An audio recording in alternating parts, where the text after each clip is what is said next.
counties in Ohio: Holmes, Mahoning, Medina, Portage, Stark, Summit, Trumbull, and Wayne. High wind warning in effect from 8 a.m. to 8 p.m. Eastern Daylight Time Friday. What? Southwest winds 20 to 30 miles per hour with gusts 55 to 60 miles per hour expected. Where? Portions of northeast Ohio and northwest Pennsylvania. When? From 8 a.m. to 8 p.m. Eastern Daylight Time Friday.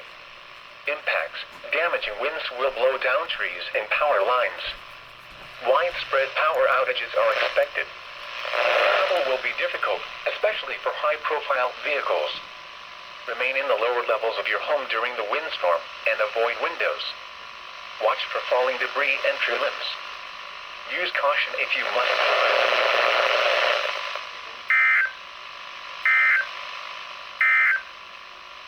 A weather message.